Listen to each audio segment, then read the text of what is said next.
Morning everyone, and welcome to the Environment Overview and Scrutiny Committee today, Tuesday the 10th of May 2022.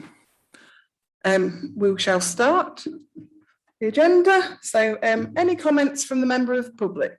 Amy. Thank you, Madam Chairman. We have got Tim Harrison and Neil Dumpleton who are present, and they will be speaking in regard to agenda item number 10. Lovely. Do you want to come forward and we'll have a listen? Yeah, thank you.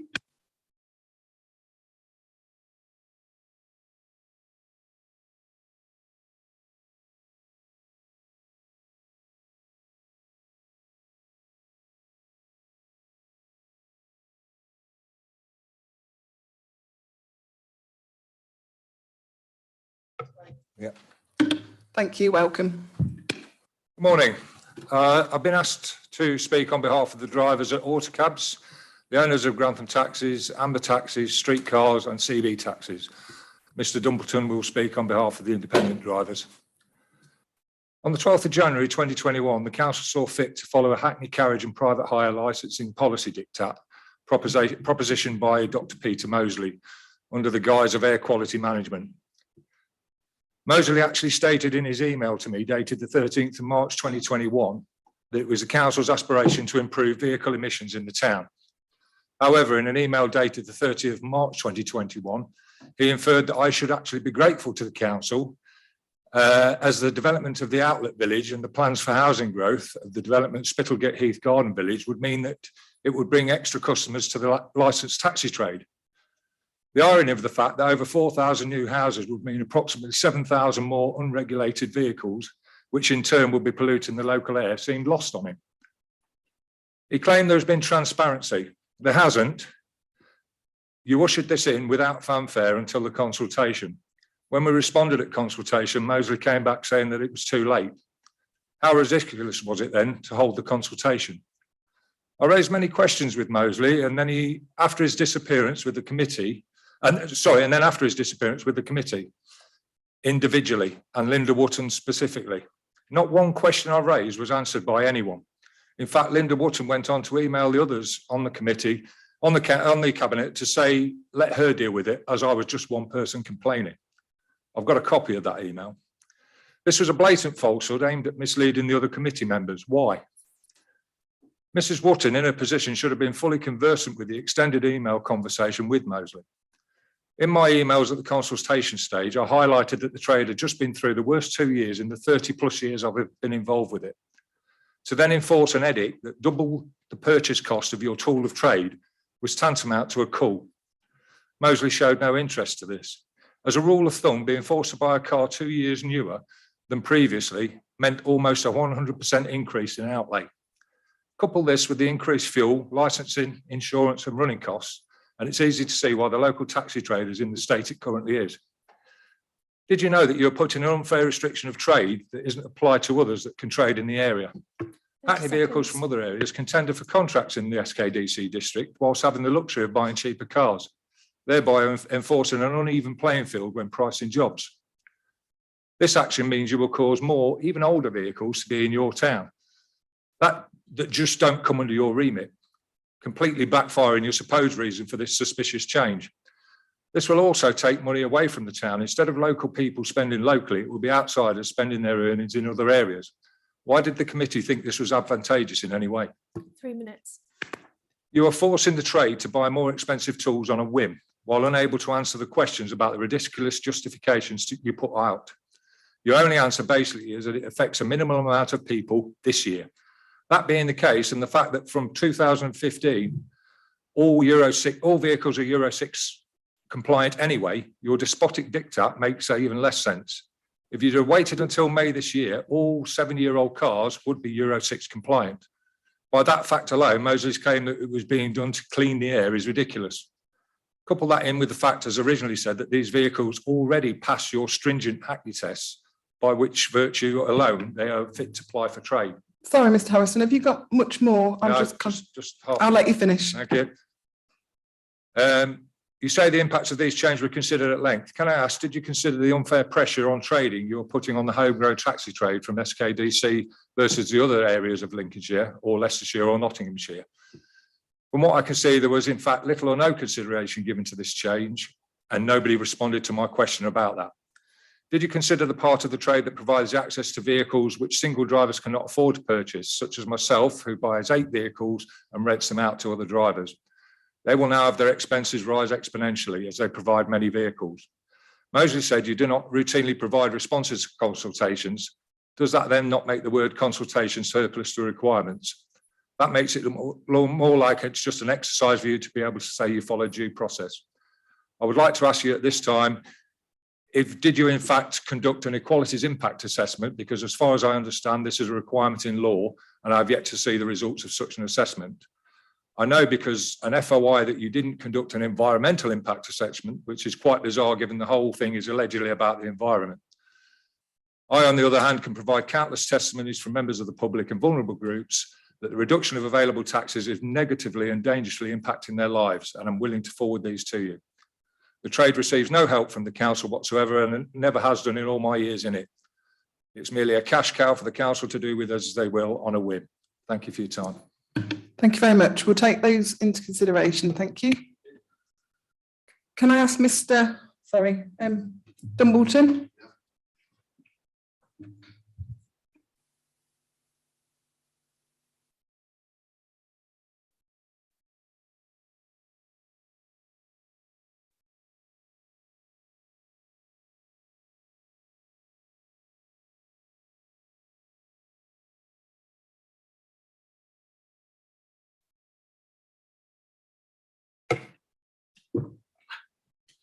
Good morning.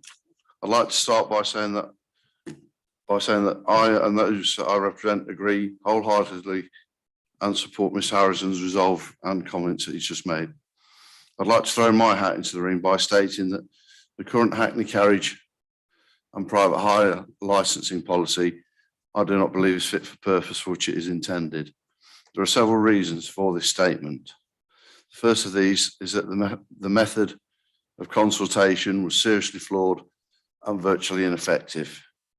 In response to a freedom of information request made by myself to the licensing department regarding the amount of letters and direct contact made by South Kesteven District Council to the licensing department, the answer given was that there were 409 emails sent. I believe from talking to other license holders that this to be a falsehood. The other methods of notifying the taxi trade were to take out notifications in 2 newspapers, I believe the Grantham Journal and the Stamford Mercury, an interview on BBC Radio Lincolnshire, a posting on the Skdc website, and hanging laminated weathered pieces of paper on lampposts and other street furniture. All of these methods force members of the taxi and private hire trade to be proactive in their pursuit of information regarding the significant changes to the policy proposed by Skdc that affect the manner in which they conduct their business and the financial implications associated with it.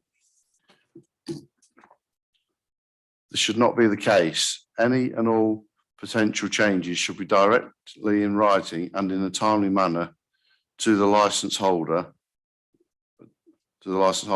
I find it extremely hard to believe, knowing that Skdc's licensing department has all license holders' names and address on file from the point of application for whichever license, that they could not take the time to send a letter when so many other letters are sent out for other matters to the stakeholder group that these changes to the policy affected the most.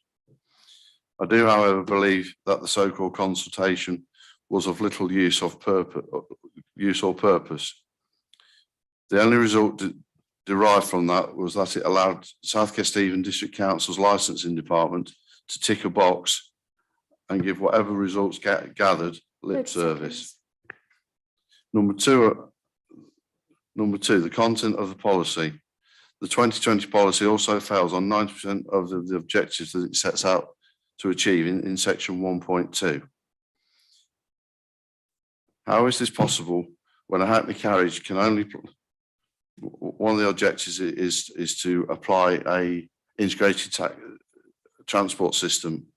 I fail to see how this is possible when a Hackney carriage can only apply for hire in a stationary position whilst at a taxi stand or rank. Taxi ranks are only available in the 4 major towns in South Kesteven, and we cannot apply for hire and nowhere else.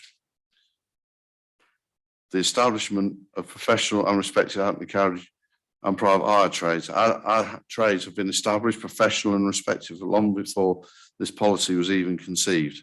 However, since this and previous editions of the policy have been enacted, we as a trade have yet to see any evidence from Skdc's licensing department of support or input regarding this matter. We would also like to know when will we see any action from Skdc on driver safety. Sorry, have we got much left? I'm just conscious of you're over the time. I've just got a couple of pages. Please continue. The protection of the environment is also a failed objective of this policy. The entire Hackney carriage and private hire trade of South Kesteven is being punished for Grantham Town Centre being an air quality management area. I'd like to point out a few statistics. Grantham in its entirety is only 4.73 square miles. That's only 1.28% of the total area of South Kesteven. There are also 57,344 households in South Kesteven with an average of 1.3 vehicles per household. That equals approximately 74,547 vehicles of all ages. There are 368 Hackney carriage and private hire vehicles in South Kesteven. This makes up just 0.5% of the vehicles in the whole district. Almost all of the Hackney carriages are compliant with the Euro 5 emission standards, and any new application in 22, had the older age limits been in place, would have been Euro 6 compliant, the highest standard possible.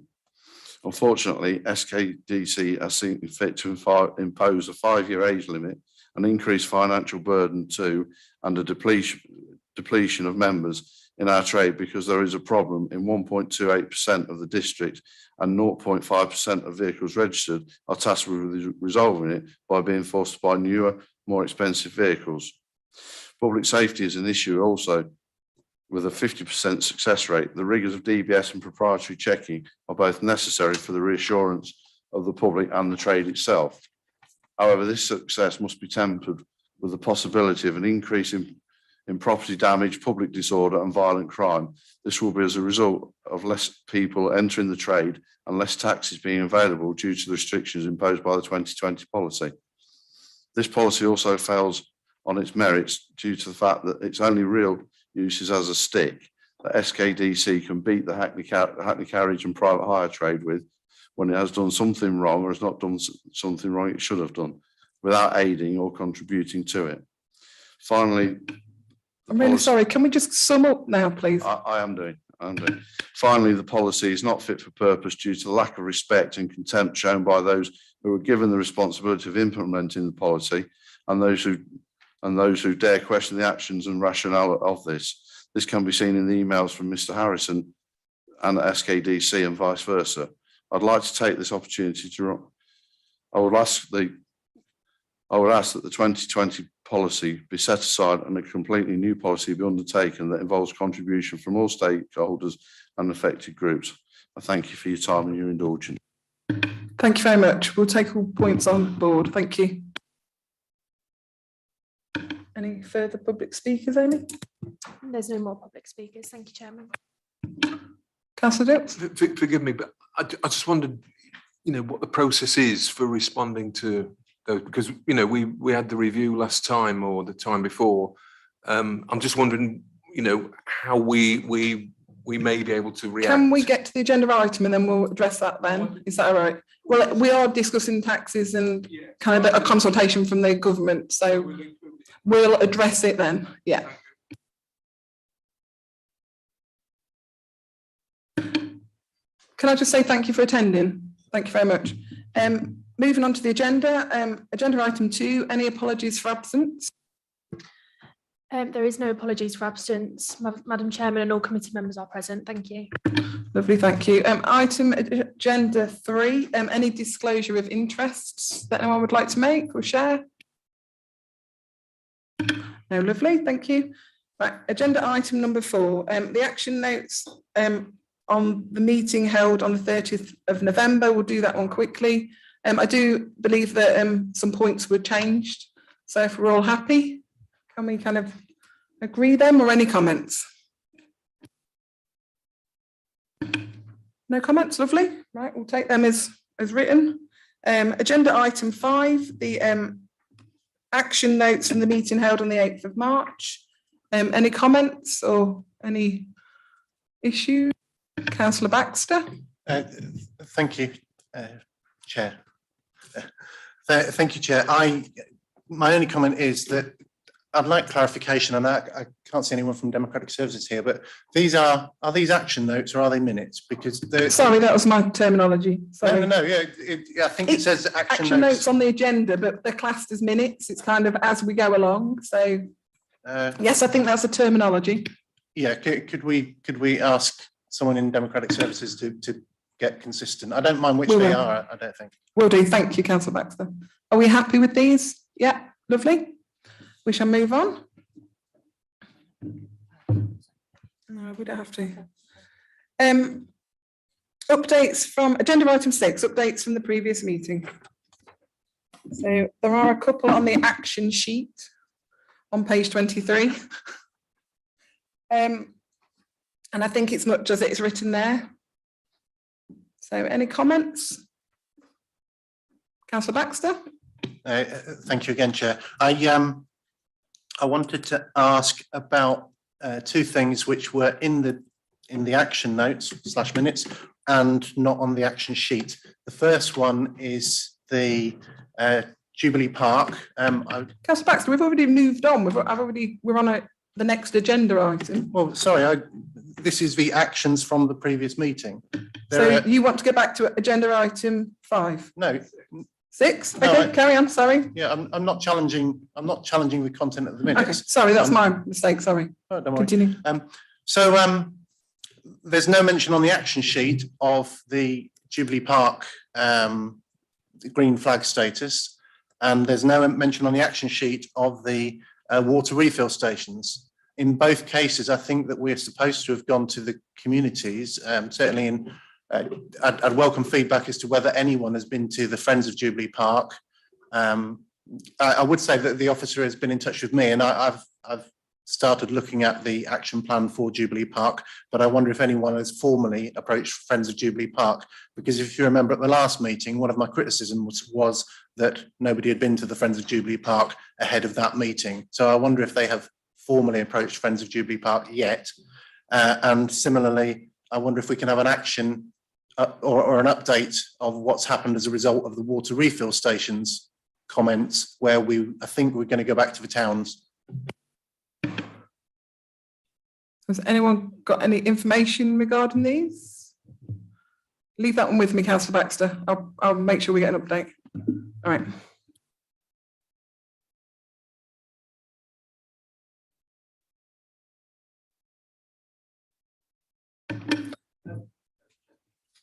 Councillor Whittington. Thanks, Madam Chairman. I thought somebody might have picked this up, but I'll raise it. On the action sheet on page 23, the minute number 48, for the Calendar Member from Waste Provider Committee with an update on the new recycling centre, I actually did that at the end of the previous meeting. It was raised as an issue during the meeting, and I managed to get the email sent out and a response back, because I think it's referred to right at the end of the minutes from the previous meeting that I did provide at point 53 on page 21. So that actually is a completed action. Thank you. Thank you for clarifying that. Councillor Baxter. Thank you for the update. If I was a member of the public, where would I find the relevant correspondence?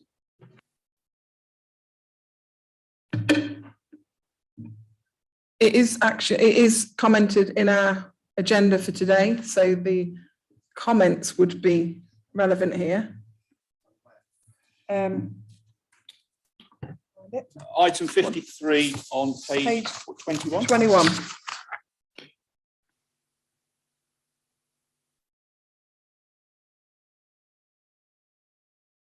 Okay, thank you. Sorry, that's my confusion. So the action from the previous meeting on page 23 is that the issue was dealt with during the meeting of. Yeah, I think if I remember correctly, a question was asked, and so Councillor Whittington gave us the answer and response within that meeting.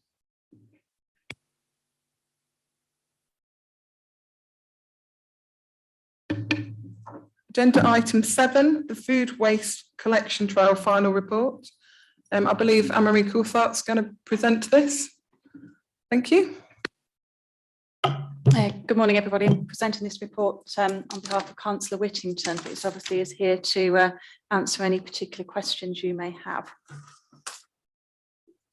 So, as members will recall, this trial started back in 2018 and was on behalf of the Lincolnshire Waste Partnership to establish the amount of food waste that we could collect in a trial area, which was an existing round within South Kesteven. That continued with funding until Lincolnshire County Council until June 2020, and then the District Council continued that until March of this year. I don't propose to go through the pilot scheme details and the collection model. I think members have received information on that previously, but more than happy to answer questions relating to that. In terms of the results of the trial, as members will see, the scheme was finding an average of 26 tonnes per month being collected from this round in the beginning. During the COVID-19 pandemic, that did reduce, but conversely to that, the amount of mixed dry recycling and residual waste increased significantly over that same period. Some of this might be related to restrictions on individuals and alterations to collections at waste recycling centres. By the final 10 months of the trial, the average monthly amount collected had changed to 20 tonnes. That said, participation, although it had declined, did remain high and stood at 63% at the end of the trial, which is still higher than to be expected according to other studies, with a good participation rate being over 55%. Householders were surveyed during the scheme, and members will recall that coming to yourselves for information. Details of that are provided at the appendix to this report for information. In terms of conclusions of the scheme, on average, we collected 1.7 kilograms of food waste each week per participating household. Food waste represented approximately 11% of the total waste produced. And food waste collections increased the amount of waste recycled by approximately 10.5% amongst those households. Finally, the majority of householders who responded to the survey did agree with the trial, even though not everybody participated. The numbers given for that, the reasons given for that were varied, but often included because they composted their food waste, because they produced only a small amount of food waste, or some felt they did not produce any food waste at all. Clearly, the reductions during the COVID-19 pandemic and the reasons for that are not entirely clear. And as such, the results during that period do need to be taken with some caution, as behaviours may well have changed. In terms of the future of the scheme, as members will recall, this was suspended at the end of March 2020. This is in anticipation of DEFRA's response to their consultation on the national rollout of a food waste scheme, which would become mandatory for all local authorities. The response to that consultation is still awaited, and as such, as you're aware, the decision was taken by Council to suspend that until such time as we have further information. Members are asked to note this report, but I'm of course happy to answer any questions you may have. Thank you. Thank you very much. Any questions?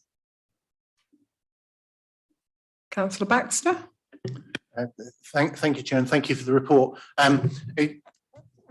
Obviously, we went over some of this ground at the the budget meeting of the council, it is a real shame that a scheme which is so popular, so successful, so good at reducing carbon emissions has been, I'm trying to think of a different word than abandoned.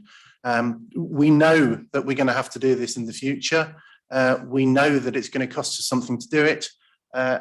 We know that it's a success. We know we can be good at it, but it's a shame that we haven't been able to find the budget to continue at least the small number of households which were participating, because those people who were participating and now it's been turned off, they're going to have mixed feelings about when it starts up again, about whether or not it's worth participating. If we're asking people to make lifestyle changes, which this is, it's an extra bin either in your garden or your kitchen. If we're asking people to make lifestyle changes, then we need to be confident that we can support with infrastructure to do that. So I feel that even though there are other factors in it, like the county council, like the budget situation of local authorities nationwide, like the dithering of the national government over this issue, I feel that we've let these people down, and it's a shame because it was such a good scheme, and I compliment the staff,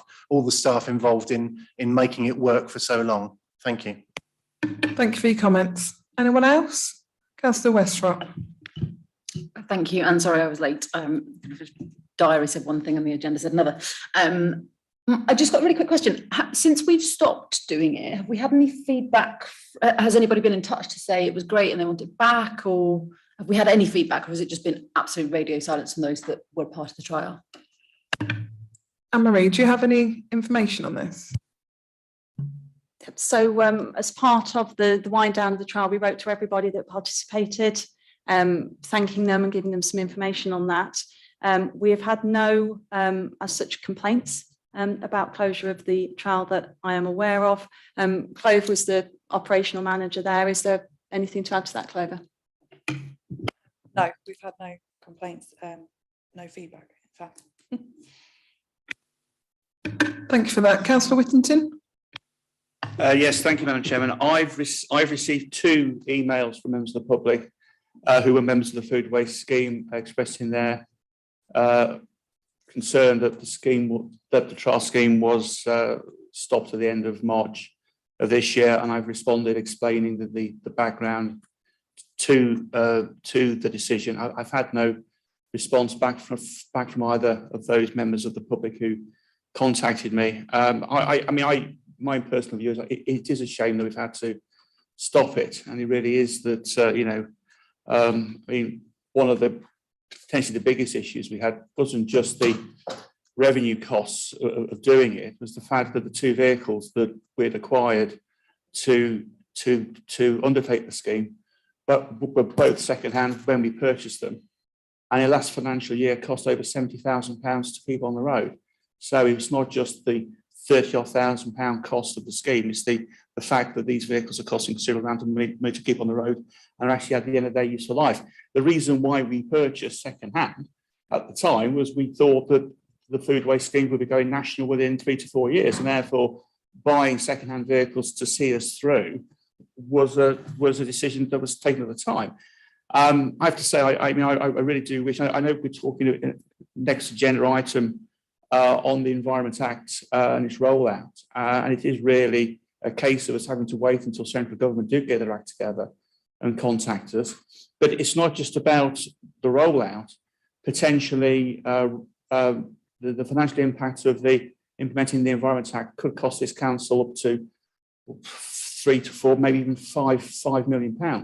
Not just increased revenue costs, but increased capital costs, because potentially there's going to be extra vehicles that have to be required on certain runs. We may have to duplicate and require extra staff. So the whole variety of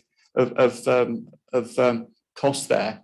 And actually, one of the perverse unintended consequences, or if the food waste trial was to become county-wide, at the moment, we were sending sort of 6 tonnes a week from Great Gunnerby up to Hammerswell Cliff, just north of Lincoln, which was just one skip on the back of a lorry, so 6 tonnes per week. I think of the most recent waste partnership meeting If this was to be rolled out across old Lincolnshire, you'd be looking potentially at 2,000 tonnes per week going to Helmswell Cliff from all parts of the county. And the way they're going to be got there is to be put on the back of lorries in skips and taken up there, which obviously isn't contributing a great deal towards climate change reduction. So there's an unintended consequence of that.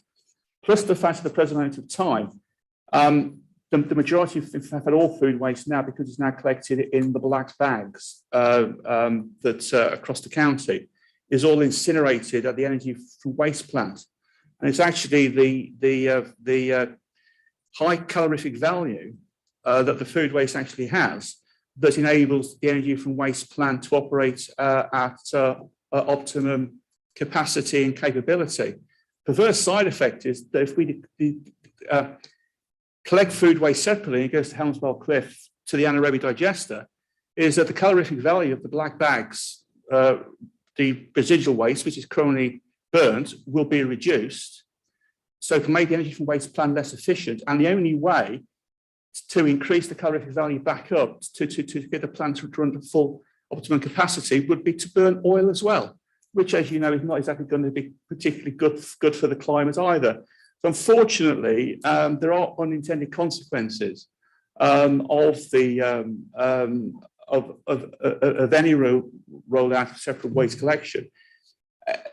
And it's partly because historically, Lincolnshire, we've done the right thing. We've built an energy from waste plant to burn an awful lot of our black bin rubbish that would otherwise be put into landfill to generate electricity. So in an attempt to reduce green electricity, we've reduced our landfill down to, I think only 2% of our waste now goes in the county goes into landfill.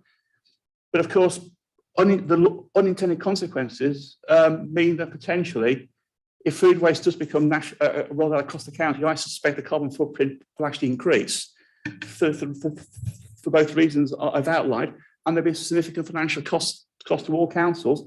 And quite where that money is going to come from at the moment, I haven't got a clue.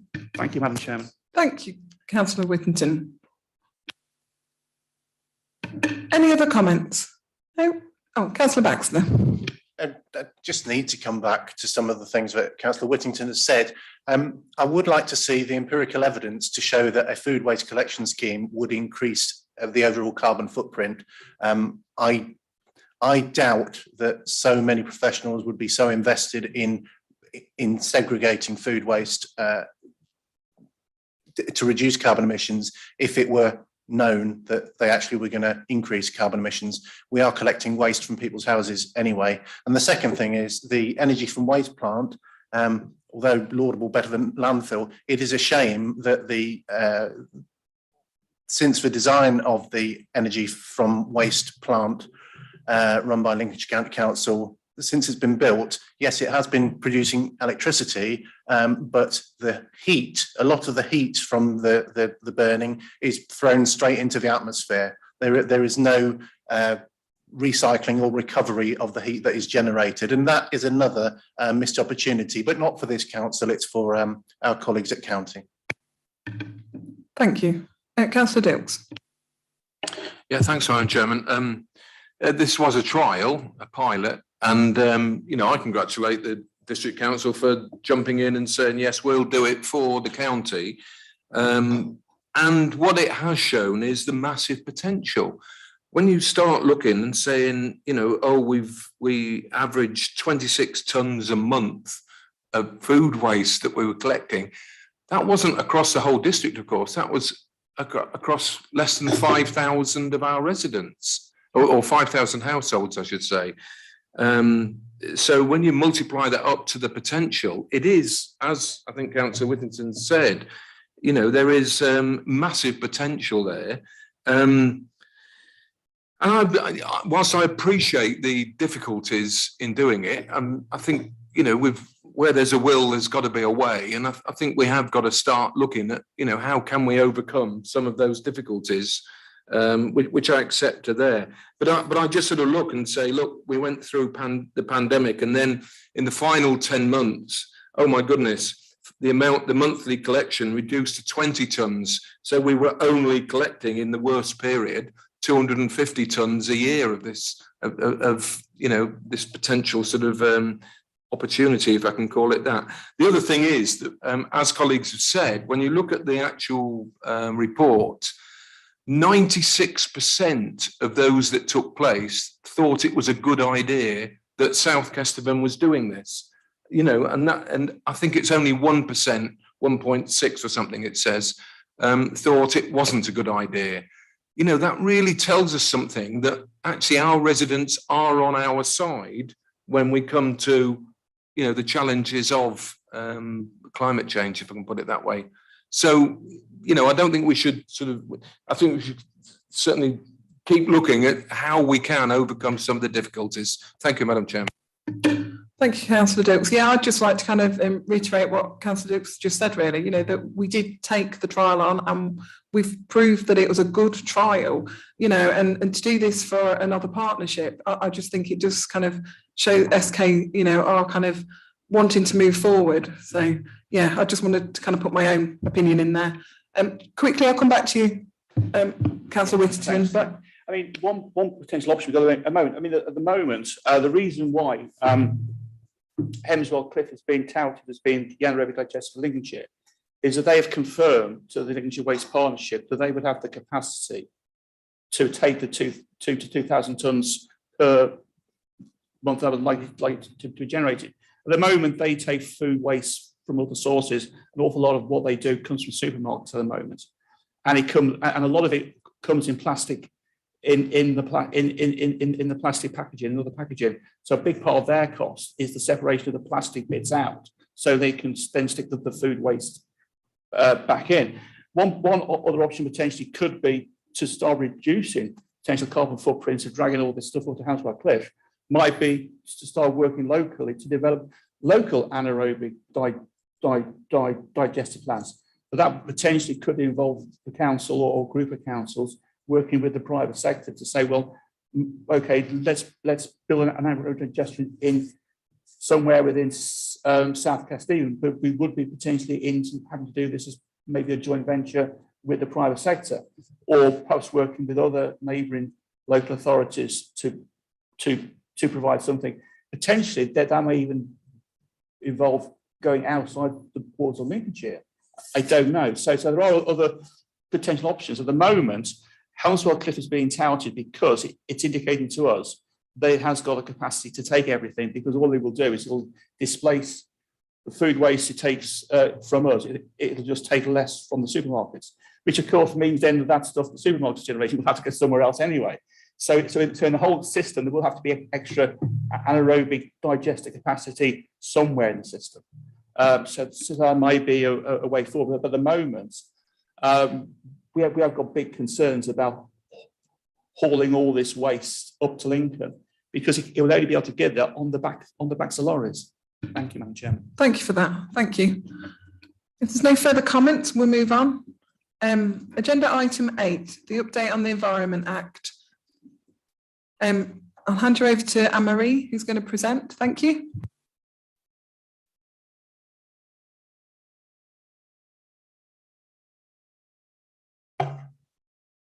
Thank you. Yes, so this somewhat covers some of the conversations in the previous report around the current DEFRA consultations.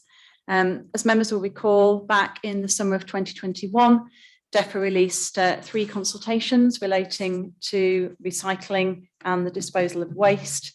The District Council did respond to those. The results of those consultations are currently awaited, apart from one. Okay, so just as a reminder for members in terms of what those consultations included and the reason that these have come about. So the Environment Act became legislation back in November of last year, and it provides a framework for improving the environment and setting legally binding targets. Those are due to be set by the end of 2022. And the main consultation provisions are there on the slides for you. The one that is perhaps the most important to the District Council is the consistency in recycling collections. And this relates to the separate collections of different materials, of which food waste would be one of those. As mentioned, DEFRA consulted. We are expecting the results of the consultations at any time now. One has been received so far, which relates to enhanced producer responsibility. Next slide, please, Jordan. And just to summarise what those contain as a reminder for members, the consistency in recycling with the most implications for districts relates to free garden waste collections. That would be a significant change for the district council. That's a currently charged for service. That separate food waste collections will become mandatory by 2023. That timescale we understand is now subject to change because of the consultation. So that date is now considered highly unlikely. And also aligned to that, collecting a core set of recyclables separately as well.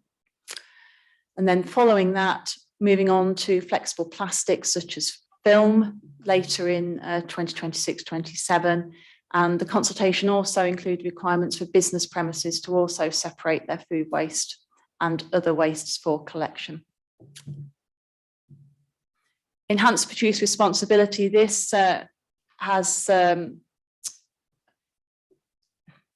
requirement that the producer of the waste will pay for that. So that will in turn potentially mean payments for local authorities for certain types of waste, particularly around on-the-go packaging, but it wouldn't include anything that went into litter, but would include litter bins.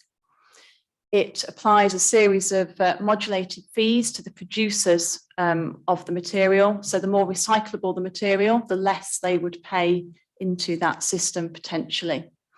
It also includes mandatory take-back schemes, changes to labelling to make it clearer for consumers to understand the recycling requirements. And it also requires the appointment of a scheme administrator that would oversee the whole scheme in relation to payments by producers and how those were administered. And the deposit return scheme, which is in simple terms, when you purchase a drink, there's an element passed on to that, which when you bring your bottle back, you can reclaim that. Each producer would again sign up to a deposit management organisation that would oversee the scheme. The retailers would be required to accept their return containers and provide a refund on that. It would also require mandatory labelling, as with the other schemes. And of course, local authorities can still expect to see some containers that would normally have gone into a deposit return in recycling. And there's a potential mechanism for local authorities to receive some of that back as funding. At present, as I've said, we are waiting the results of the DEFRA consultations, and much of what is proposed will also require secondary legislation regulations to enable these to be enacted. But this provides a summary of the current position. Thank you. Thank you very much. Any comments from the committee? No? Oh, Councillor Baxter. Thank you. I hesitate in case anybody else wants to participate, really. We're going back to the 1970s, aren't we? We're having return deposits on drinks use containers and so on. This is not rocket science. This is pre-rocket science. This is pre-moon landings. I mean, it's good that we're going in the right direction, or it seems we're going in the right direction. But in terms of timescales, I mean, there's an awful lot in here. In terms of timescales, when is something going to happen that will affect the way that we collect waste? I mean, I think that we could, as an authority, do a lot more about encouraging home composting right now. I didn't understand what we were being told about the garden waste collection, when the decision is likely to be made as to whether or not we will be obliged to collect garden waste free of charge. That would be a massive hit to us. I did hear the bit about the food waste collection in 2023 being put back. I know it's difficult to talk about this government and say when a target is likely to be delivered, but do we have any idea when these new responsibilities are likely to be A, decided, and B, implemented? Also, on the detail of it, when I go to the supermarket, I notice that a lot of as a consumer, I'm told by my local authority and others that I need to recycle all my cardboard and plastic and so on. But when I go to the supermarket, I notice that when they have the big shipments of, I don't know, cornflakes or tea bags or whatever, they all come in great big cardboard boxes, and a lot of them, some supermarkets are better than others, but a lot of these great big cardboard boxes just get folded up within the store and put into the recycling machine. What's happening within the industry to reduce the amount of packaging that is used pre-consumer, and does this legislation take any of that into account? Thank you. Anne-Marie, Councillor Whittington. Thanks, Madam Chairman. I can answer some of the sort of political type questions, but in terms of the industry one, I may have to pass that back to Anne-Marie, or we may have to go and get some further information on that one. In terms of, I agree with Councillor Baxter and also Councillor Dilks' comments earlier on. It is a real shame that we are still waiting for the government to sort of decide what they actually want us to do.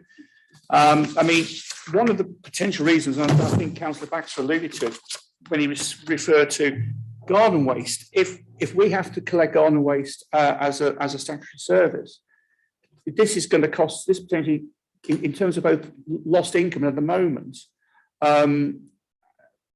we'll have increased cost of doing this, because at the moment we only get out to about, I think it's about 30,000 properties, and we've got 80,000 in the district. So our costs are probably going to slightly more than double, and we'll lose the income that we receive as well. Now, I've had some initial conversations, but at the moment they're just fairly sort of general, just to get an idea. That could cost us possibly in the region of £2 million to do that. I look at the food waste again, because we have to purchase vehicles. Our capital costs of that could be another couple of million there as well. As I said, at the moment, it's very difficult to give specific figures, because we've just been trying generally to work out what we think the financial impact will be. And obviously, once we start to go down these particular routes, we'll do a lot more detailed financial costings. Hence my comment earlier, to implement the Environment Act could cost us anything from £3 to £5 million. At the moment, we just don't know. Now, our net revenue budget of about sort of £15 million a year, that's like adding another 20%, 25% on top of our current revenue spend. The only way we could fund all of this was if the government were to give us some new burdens funding, because without that, with the best will in the world, there was just no way we could afford to do this. Without potentially, I've got the cabinet member for leisure here. What services would we have to cut to do this if there was no extra funding from government? So government needs to go real on this. And when they respond to the consultation, they've also got to give us an indication of where the money's going to come from to fund all this. Now, the only one, I'm going back to the first, actually the second slide. And the third item down there refers to the paper and card. Now, some districts at the moment in Lincolnshire are collecting their paper and card separately. And actually, from the trials so far, there's very, very little extra additional cost impact they're having, because in effect, they're replacing one of their grey bin collections each month with a collection, a bin with a black bin with a purple top. So really, the cost of collection aren't because in effect you're just replacing one for another. The additional costs associated with that is, at the moment, all the paper and card that's being collected on these trials is going to a plant at King's Lynn, and that plant converts all this paper and card, and it basically produces a paper of newspaper and magazine quality. So in effect, your newspapers get recycled to produce more newspapers and magazines and whatever. So there are some costs associated with that, but nowhere near as much as the garden waste and the food waste. Whitcomb, can I just ask a question myself? Sorry to interrupt. I was just wondering, do we have any conversation with the government about when any of this, the consultation will be referred back to? I'm going to come on. I'm going to come on to this right at the end of my. If that's okay, Madam Chair. Thank you. Sorry. In terms of paper and card, excuse me, we will be going down the paper and card collection route. And it will be during the next council. With the moment that the kind of day we're looking at is somewhere in the early part of 2024 for that. But at the moment we're still sort of in negotiations around LCC. LCC do offer some financial help to us in how they will purchase the bins for us. And they will provide some sort of admin and support, because there's an education element associated with this and whatever, and they will help to support some of the extra admin costs. Going back, and I think this picks up the points of Councillor Manterfield, we are still waiting the government to get back to us on this. I'm as frustrated as anybody on this, because I want to know exactly when we're supposed to be doing this stuff, so we can go away and cost it out, so we can figure out how much money we're going to need, so we can talk to the government about the money. And I think all I was speaking to some of my colleagues who hold the waste portfolios in other districts within Lincolnshire, and they all share the same concerns. In terms of your an end to this, Madam Chairman, if the committee wanted me to write a letter to the Minister of State responsible at DEFRA to express our concerns as a council that there's still been no response to the consultation, and ask for some clarity. If the committee will, I'd be more than happy if the committee wanted to pass a resolution on those lines, because I think it's important that we express our concerns about this, and hopefully get some steer as to potentially when we think we might get some clarity around this. Thank you. Thank you, Councillor Whitcomb. Yeah, I quite like that idea. I'd be quite happy to propose that myself. We have a seconder. Can I take an opinion from the committee? Are we happy that Cabinet Member for Waste does that letter? Lovely. Yes, please, Councillor Whittington. Thank you for that. Copy is in. Councillor Dilks. Thanks, Madam Chairman. I really support most of the comments that Councillor Whittington has said there. There's some really good things in this new Act, the Environment Act 2021, but it's a bit like the curate's eggs, I suppose. I just, the consultation proposals, response awaited, the garden waste, it's not just costly. I just think that the principle is all wrong of collecting garden waste. Personally, I think, and I think Councillor Baxter alluded to it earlier, we should be using education in our publications to promote and educate more on home composting. Personally, I think it is wrong to take waste or whatever's grown on your soil. The earth is a living organism, and taking it away and taking it somewhere else, miles away to wherever it goes, is, in principle, I have a huge problem with that. And I agree there might be, special cases of particular kinds of accommodation that people might have that they're not able to do that. But in the main, home composting is a good thing, and it's good for the environment. And certainly, if anything is going to increase our carbon footprint, it is providing a free fortnightly garden waste collection during the growing season. I'm fundamentally against it. I'm for most of everything else that's in here, but when you think, as Councillor Baxter said about deposits on reusable things, they've got to be good. We never should have got rid of them, but there we are. Thanks, Madam Chair. Thank you, Councillor Whittington, did you want to reply? Thanks, Madam Chairman. Councillor Dilks is preaching to convert it here. I have in my own garden at home, I have 2 green composting bins, and I compost all of my own green waste from the house, and I put vegetable peelings go in there and tea bags and all sort of stuff. I've also got an allotment in Barrowby, and I've got green composting bins there. So pretty much everything that I have gets composted. The only things I've ever, and if I have anything like wood, for instance, what I do is I burn it in the back garden, and it goes back onto the garden, goes back into the garden's potash. So I think there is a lot around that about education to people to actually say, yeah, I mean, you know, I sometimes go to the super garden centres and you see these huge bags of soil and whatever that people load onto it and wheel it down and pay for it. And actually, if you have a composting bin at home or several, you kind of get all that kind of stuff anyway without it, you know, and saving considerably on driving to the garden centre to pick. Yeah, I agree with you. It's unintended consequences all the time.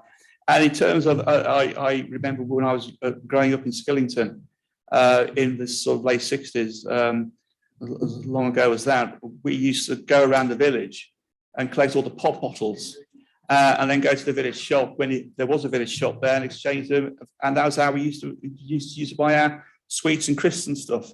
So yeah, I think there's a lot said for that, and maybe there's a slight sort of humorous point. But yeah, I agree with this. There's a lot of unintended consequences in some of this stuff that I think needs to be worked through and understood, which is why we really need the government to sort of come back with their responses to all this consultation, just so we know where we're going. Thank you. Lovely. Councillor Westropp. Yes, I'm just going to be devil's advocate for a minute, because I actually agree with you that there is an education piece around composting things. However, there's an awful lot of people that don't necessarily have the time or willingness, and actually those that are signing up for this service and paying for it at the moment are probably those people. But the fact that we're collecting it free of charge doesn't mean that we necessarily have to get rid of it. We could actually compost it ourselves, or we could find a way of using it. So actually, while I agree with you, there's an education piece needed to encourage people to do it at home. Some can't, and maybe we should find a way of using it so that actually it's benefiting the environment anyway. Thank you for your comments. Just come back there on Councillor Westropp, absolutely right. Right. Sorry, it is on. Actually, the principle should be we should charge people to collect it from their houses and then give it away free as compost when, you know, that they can collect from wherever. Sorry to come back, but yeah. Councillor Baxter, did you want to come back? Yeah, for 2 reasons. First of all, I'm still waiting for answers to the questions I asked in the first place, which include the timescale for this. I notice in paragraph 1.2, we're expecting responses early 2022. Well, it's now well into May. How much of early 2022 have we got left? I think that's been kind of answered with the Cabinet for Waste is going to write a letter to kind of chase the government up, because obviously we haven't had a response. Okay.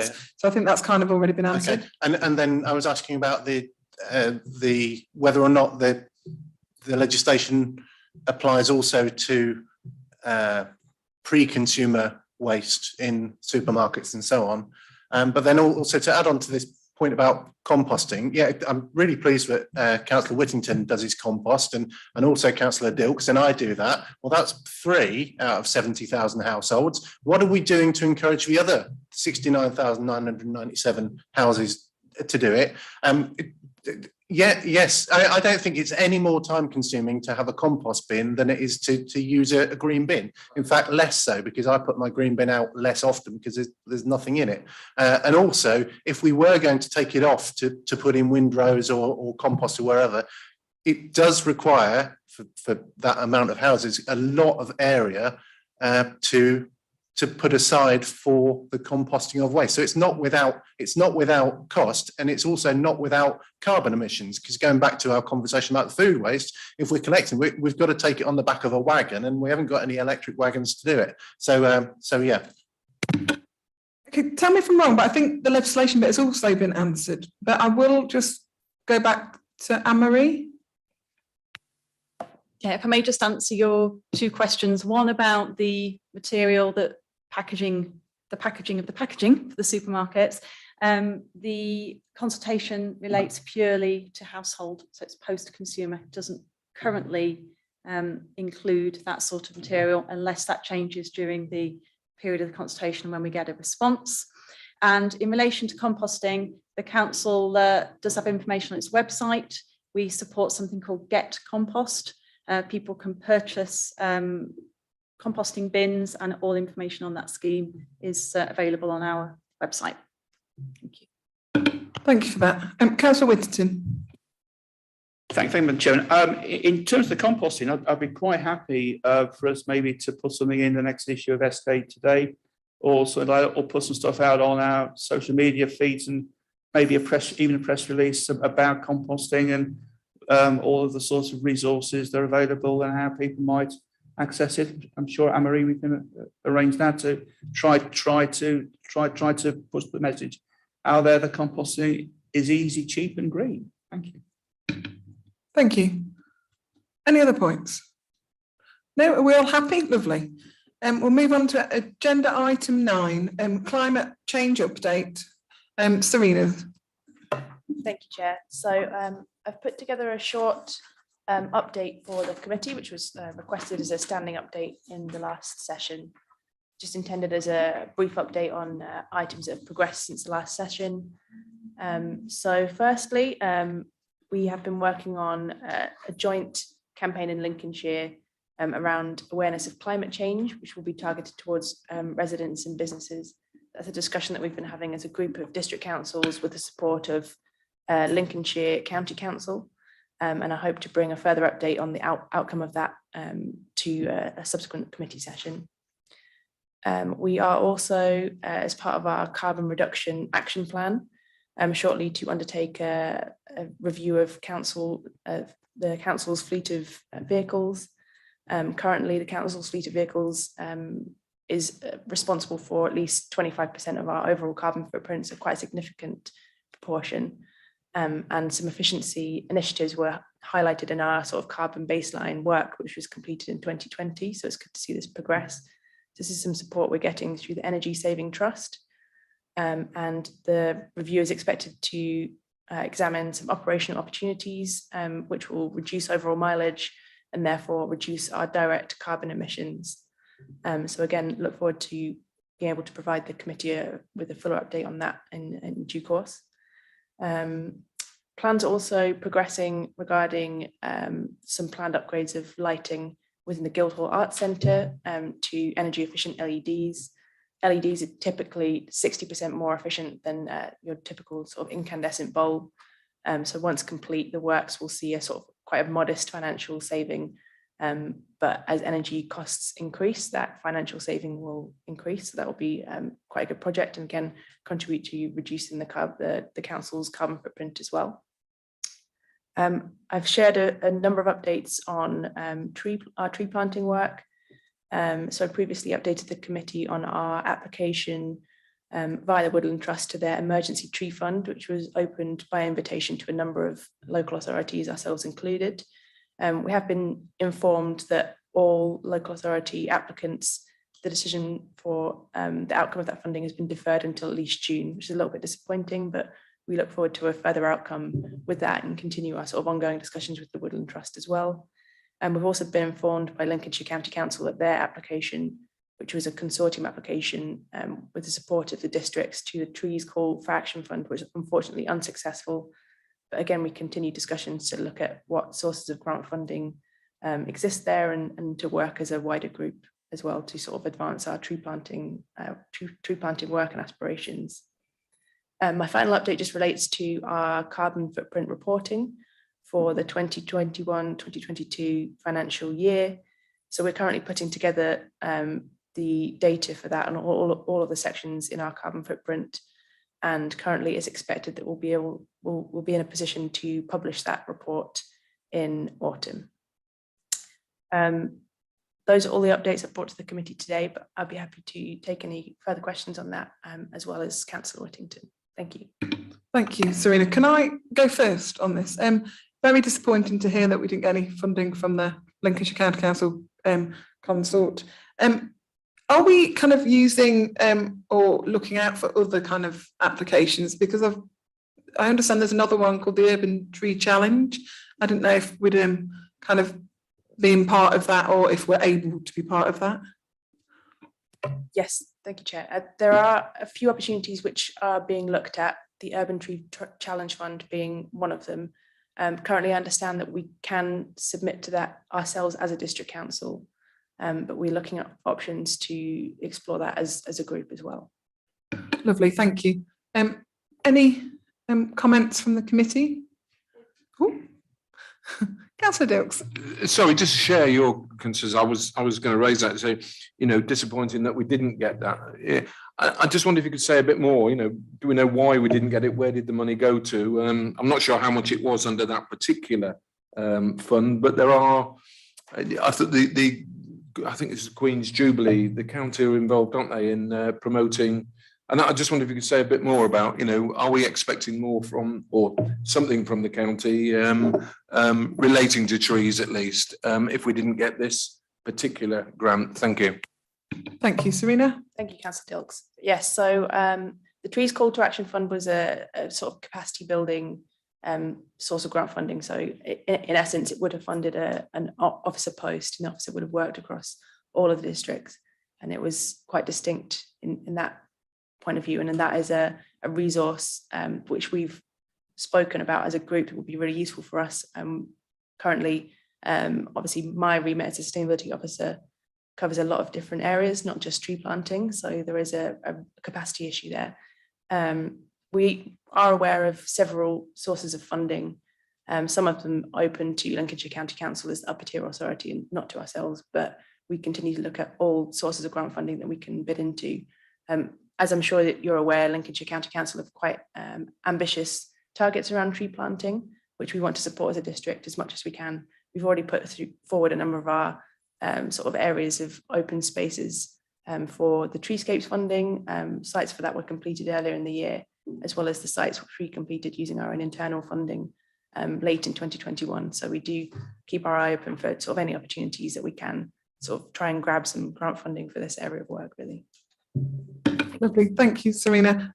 Can I be cheeky, as I know there's a couple of double hatters sat on our committee, whether we could kind of use that to kind of pressure county council to kind of include us in things? Thank you. Councillor Baxter, did you have a comment? Thank you, Chair. I just wanted to ask, the point about lights in the Guildhall Arts Centre prompted me to think about our decision to replace on a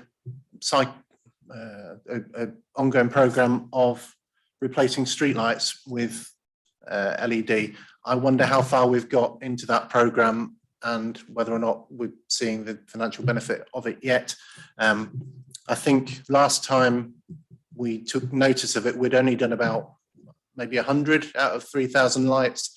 I'd welcome an updated figure. And secondly, the Warm Homes grant, some members will remember that we got 2 grants of £1 million last year, but sadly the one that was for our own buildings we had to give back. But the second one, which was for Warm Homes, putting energy efficiency measures into houses, including the ones that are still using coal, was a programme that we were going to get on with. Is that finished yet? Have we done all that? Have we spent the £1 million? And finally, one of the things that came out of the original audit of our carbon footprint was that communal areas in residential homes, assisted housing schemes or whatever, the communal areas were a place where we were using an awful lot of gas. Have we done anything to address that yet? Thank you. Serena, do you have any of this information, or is it something we need to come back with? I can address it as far as I can, but I'm happy to take some actions away and provide another update if that's useful. Lovely, thank you. So just regarding streetlights, I know that the committee had an update, I think it was in December 2021. I'm not very close to this project, but I know that was only, the contract had only begun at the end of 2021, and that's why there weren't a great number of lights updated, but I'd be happy to have a discussion with the relevant colleagues and provide an update to the committee via email if that's useful. Number of completions, that's fine. Regarding the Green Homes Grant funding, this was under the LAD2 banner, so Local Authority Delivery 2. I know that there has been a deadline extension from BEIS granted for completions for this because there have been a lot of supply chain issues, which we discussed at the end of last year in terms of both availability of contractors and availability of equipment. There isn't an intention to give the funding back. We are using as much of it as we can. So that program is continuing basically. The LAD3 version, which I provided an update on, the Sustainable Warmth Competition, which is targeted not our social housing stock, but owner occupied or private sort of rented homes. The contract for that is due to be signed imminently. We've already had a number of discussions with the contractor to roll that out. So that will be progressing the next couple of months. And the official deadline, as is today, for spending that funding is March 2023. We are, again, mindful of the sort of general industry and the general restrictions on sort of the general lack of equipment and lack of the demand on contractors as that programme. But we've had some very effective discussions on that already. So I'm hopeful we'll be able to bring forward quite a few houses for that as well. You had one more point, Councillor Baxter, that I'm afraid escapes me. It was communal areas in homes. Yes. For our own corporate carbon footprint. Yes, you're correct. That is one of our big areas in our carbon action plan. I'm not aware of any targeted areas of work other than a few particular sort of communal areas. For example, Manor Court in Bourne has had an upgraded heating system. There are still quite a few areas in there which do need a comprehensive look at. So I'd be happy to have that discussion with housing colleagues and come back to you. Thank you for that. Thank you. Councillor Whittington. Madam Chair, and just a few sort of general things. Talking around trees and the Woodland Trust and the application that we made, we did submit a fairly ambitious initial bid, which was for funding for two things. The first of it was to fund a tree officer strategy post for an 18-month period, because one of the problems we've got is we don't have a tree strategy in SK. Other councils, such as North Kesteven, if you go on the North Kesteven web page, they've got a really, really good tree strategy. And the Woodland Trust, in effect, told us that actually, without a agreed tree strategy, your chance of getting any money for specific tree projects from us is very, very limited, and also from other authorities who offer similar grants. So the resubmitted bid was for a sum of money to fund a tree officer post for an 18-month period to develop a tree strategy. And that's what we're waiting for to hear back the status in June 22. We've had several meetings with the Woodland Trust because I was a little bit, when I took over the portfolio, I was a little bit slightly concerned that we've not really ever really developed any really serious links with the Woodland Trust. We've got a national tree charity on our doorstep. You come into Grantham Railway Station, we are the home of the Woodland Trust. I don't actually think we've done a great deal to sort of utilise that. So I'm certainly my approach is to try and establish relationships with the Woodland Trust, and hopefully sort of indicate to them that we are a local authority whom they can deal with and do business with. So we have to wait the response to the funding bid, but and if it is successful, we can get a tree officer in post fairly quickly. It'll take a lot of pressure off Serena, because that post obviously we have to go away, develop a tree strategy, and as part of that, we want the remit to include identifying all the sources of funding that are out there. Some obviously with governments and other sort of third sector organisations. So part of the remit, as well as developing the strategy, will be identifying all these funding sources, so that when we actually come to make these bids in the future, we're actually making them on a more sort of scientific basis. We can actually prove them a lot more. So that's where we are with that. Obviously, mention's been made of the urban tree strategy again. This is just an indication of what there is money out there, but we need to identify it, and obviously that's one of the responsibilities of the tree officer. After the end of the pilot, I would potentially then have to go and make the case back to my finance colleagues to make that post substantive, but I think we just have to see how that goes going forward. In terms of the sustainable warmth, the grant funding was, I think, about £1.2 million. Now, the average cost per property of doing these upgrades is in the region of 26,000 to 30,000 per property. So we think that with our funding, we can probably do between 50 and 55 properties in South Kesteven. Well, if you look at the 80,000 properties we've got in SK, you realise that 1.2 million is a drop in the ocean. I think I seem to remember nationally, I saw a figure that to roll these type of schemes out across the country would cost in the region of £600 billion. I think that just shows the sort of scale of the issue there. So we were waiting until we actually got the scheme off the ground before. But we'd be happy to come back to this committee in the future when the scheme's up and running to give progress reports on where we are. We're in, and Sina will confirm the details, a consortium arrangement with, is it North Kesteven, West Lindsey and City of Lincoln? City of Lincoln are leading on behalf of the 4 councils. So as I say, we'll be more than happy to come back and give updates on that going forward. Energy review of vehicles. Obviously, one big issue we've got is potentially the electrification of a lot of our vehicles.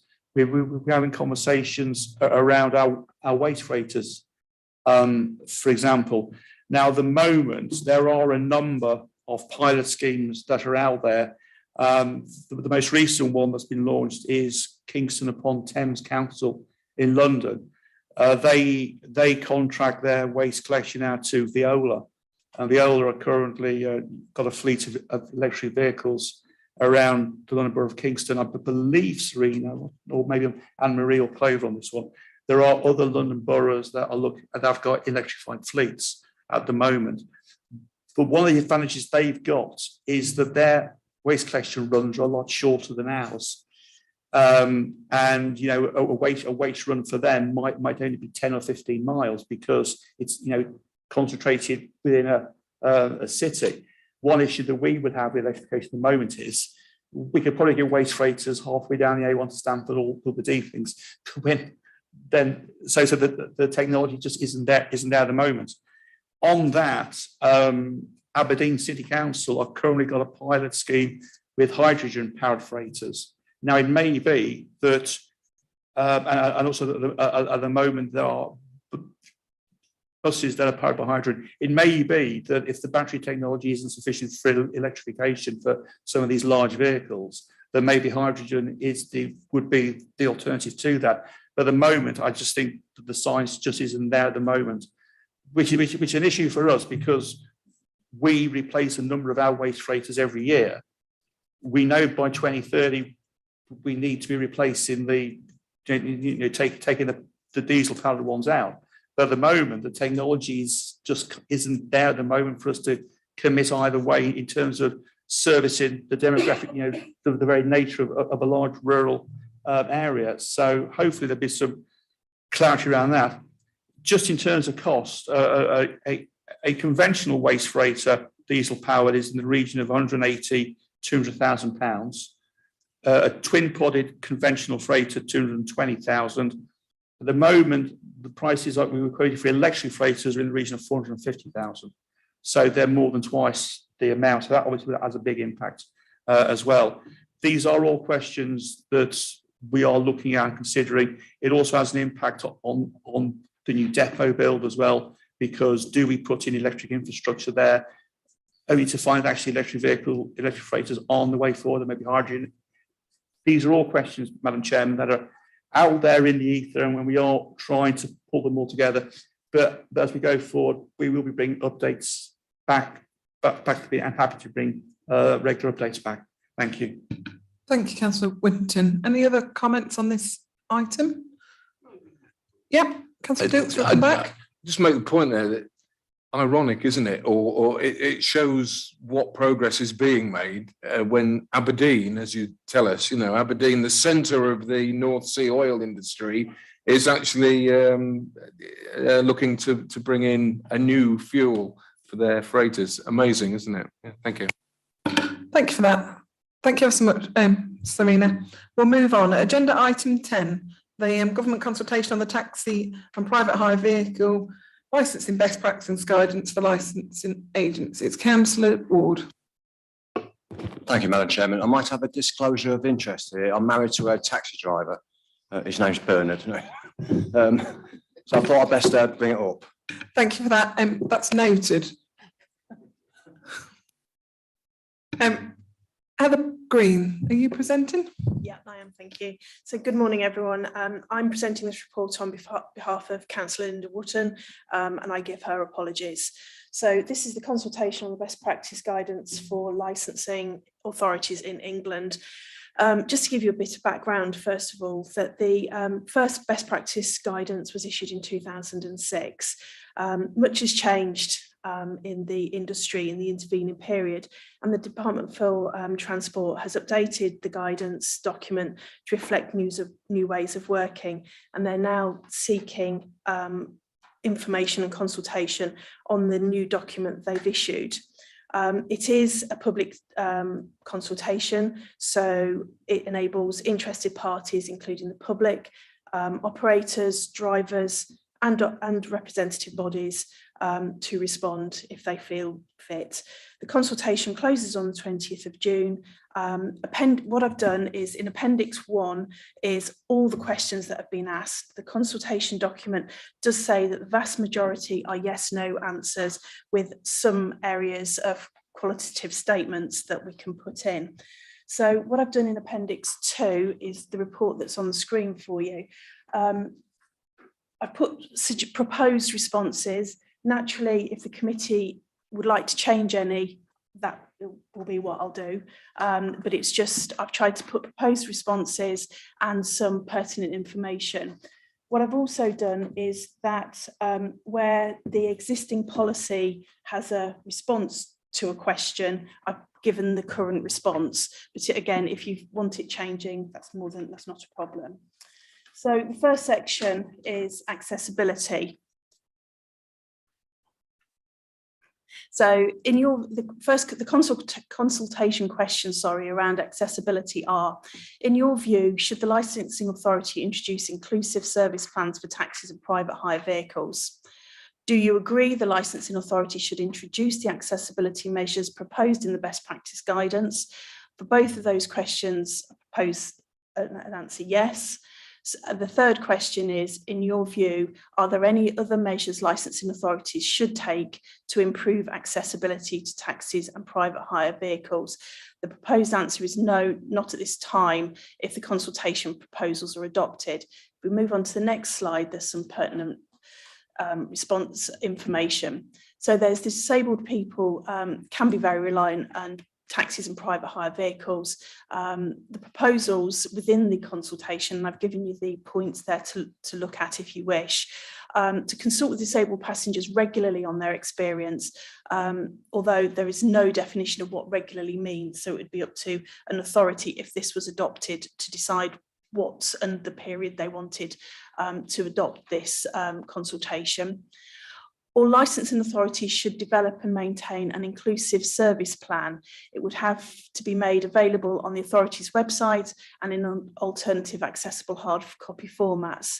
As a transport authority, Lincolnshire County Council are currently the only body that need to do this. If it's adopted, we would have to include that. And all drivers, operators, relevant authority, policymakers and staff to complete disability awareness training. So that's the response on that one. Enforcing in section 5, enforcing the licensing regime, the consultation questions are, do you agree that any points incurred through a points-based enforcement regime should remain on the record for 3 years for drivers from the date of the incident? And the fifth question is, do you agree that any points incurred through the points-based enforcement regime should remain on the record for 5 years for private hire operators from the date of incident? If we move on, please. Sorry. Sorry, do you want, Councillor Dilks? Sorry, Councillor Baxter, sorry. is it all right if I ask questions along the way? Because this Yeah. particular slide, I didn't, oh, sorry, back one. I didn't understand The difference. what it means. First of all, we remain on the record, which Right, record? so it's the- And yeah. what's the difference between question 4 and question 5? Okay, yeah, no problem, I can answer that. So the record is the driver's record. We currently within the policy have a requirement that if they get to 12 points, they have to come to committee for committee to decide whether they're fit and proper. So the record would be the individual's record, and then they'd tot up. Currently, the 12 points is within a 12 rolling months, so they can drop off over time. And the difference is the 3 years is for drivers and question 5 is for operators. For private hire vehicles, you have to have an operator because you book through them. Whereas for question 4, if you are a Hackney carriage driver, you don't have to because you can be hailed. You don't have to use an operator. Does that answer? Does that clarify? Does the next slide help if we just move on? These are the backgrounds. So I've said on there that some of the licensed authorities operate a points-based system. So this is you can get points in addition to DVLA points. So if you're speeding, you get so many points. You would have to notify us, and that can incur points on your taxi record too, if that makes sense. Does that help? Councillor Dilks, did you want to comment? I just wonder if you'd like to explain the difference between the, why the 3 and 5 year difference, perhaps. I honestly don't know. That's part of the. Sorry, Dean. Oh. Sorry, can we just clarify though? Sorry, Heather, can you? I don't know why the government are proposing a difference between an operator and a driver. I couldn't give you that answer, but that is just part of the consultation. If you'd like me to put a response to that, why the difference, I can certainly put that in at the end. That's not a problem. It may, thinking about it, it could be duration of license, because a taxi driver license is issued for 3 years, an operator license is issued for 5. Might be that, it could be. I don't honestly know though, but that could be the reason. That help? Okay. Do you want to move on, please? So the next one on section 6, driver licensing, the consultation question. Driver proficiency. Do you agree licensing authorities should require taxi and private hire vehicle drivers as professional drivers to evidence a higher degree of driving ability than is required for private motorists? The next one is vocational training and assessment. Do you agree that the licensing authority should not require drivers to obtain a vocational qualification? Thank you. In question 6, how would you do that? How would you get them to? Currently, sorry, do you mind just going through the chair, just so I can keep up? Sorry, thank you. Sorry. Heather, do you want to answer? Currently, we ask for an increased medical. They have to do, we ask them for checks on their proficiency of spoken English. We ask them for driving knowledge of the area and things like that. So that's the type of proficiency it's talking about. Yeah. So if we move on to the next slide, please, Jordan. So the road safety statement published in 2019 states that the need to improve safety does not end with a driving test, nor does it exclude those who drive or ride professionally or as part of their job. The proposals are for disability awareness to be taken, to be undertaken, a course created by the Department for Transport. Just to add to that, as part, our drivers also have to undertake safeguarding training and things like that. So this would be an additional training that is required. The vocational training qualifications, as outlined in the consultation, is to provide a snapshot of learning and the curriculum at the time. However, as it clearly states there, that it can change over time. So that's why the proposal for a vocational qualification, the proposed answer is no to that. Next question, please.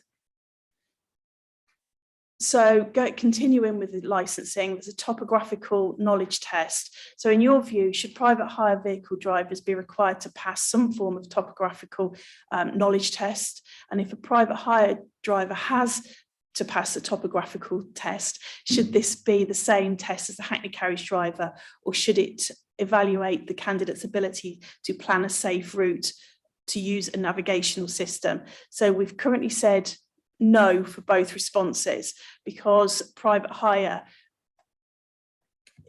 the 9 is a bit of a double negative, but with private hire, because you can pre-book them, they can plan their own route, whereas a Hackney is the one that we currently require the topographical test for, because they can be hailed and asked to go anywhere within the district or even outside.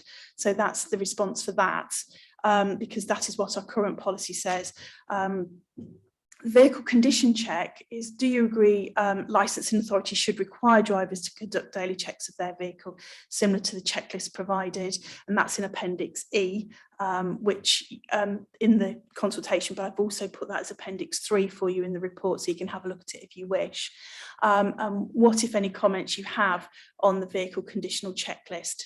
If we move on to the next slide, please. Sorry, Jordan, can you move on, please? Sorry? Councillor Cotty, if you've got a comment, can you use your microphone and just come through the chair, just so that Sorry, it's... Chair. Thank you. The checklist is similar to what HGV driver does every day. He has a checklist he has to tick off. Thank you. Heather, do you want to continue? Yeah, thank you. So the next one, sorry, I'm not sure if we jumped on a page. Okay. So the vehicle safety ratings. So do you agree licensing authorities should consider the safety benefits to passengers, drivers and pedestrians of vehicles which have received a higher Euro NCAP rating? The NCAP rating is a safety and accident safety rating, where these have been assessed when setting its vehicle requirements and the seating capacity. Do you agree that each passenger, regardless of age, should be counted as a passenger? And do you agree that taxis and private hire vehicles should not be licensed to carry more people than the number of seats and seat belts available? The proposed response to that is yes for all of the 3 questions. The reason there is NCAP is an independent not-for-profit organisation widely recognised by the motor industry, and it rates the vehicles from 1 to 5-star ratings, and the licensing authority is responsible for deciding how many passengers a taxi or private hire can take. SKDC licenses are issued according to the number of seats, which are detailed on the DVLA, and it's on the badge that's displayed on the outside of the vehicle. Next question, please. So tinted windows, do you agree that licensing authorities should only require the removal of factory fitted tinted windows as part of the vehicle specification? It can evidence that it is necessary and proportionate. If it can evidence that it's necessary and proportionate. Vehicle testing, do you agree that licensing authorities should, where possible, obtain details of vehicle tests, including failures? And do you agree that licensing authorities should require testing stations to provide the outcomes of the examinations carried out, including where vehicles were subject to advisory notices?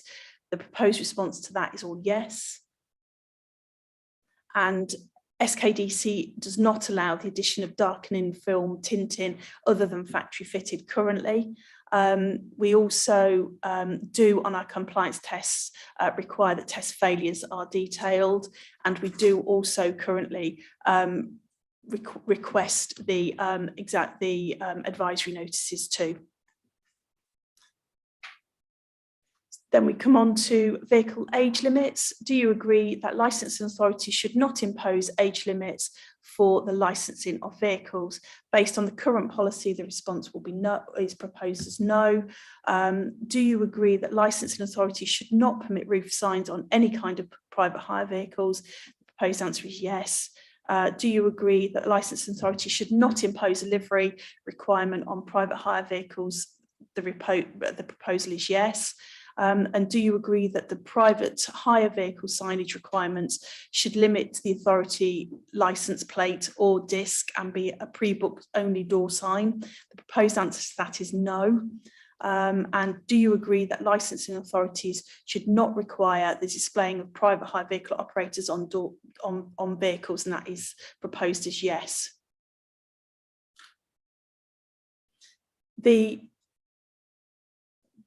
Councillor Baxter. Thank you. I've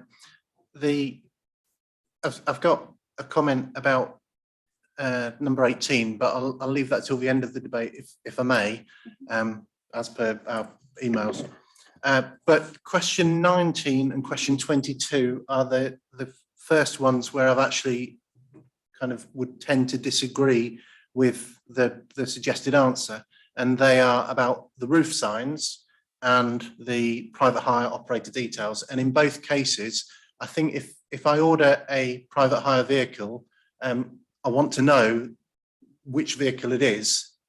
So if I was a vulnerable person coming home from a party or whatever, and I had pre-booked a vehicle, I would want, it's easier for me to look out on a dark street. It's easier for me to look out for a car which is marked with private hire vehicle or whatever on the top than it is for every random car coming past. If I'm going to come out of, have I made my point? Do you understand what I'm saying? Yeah.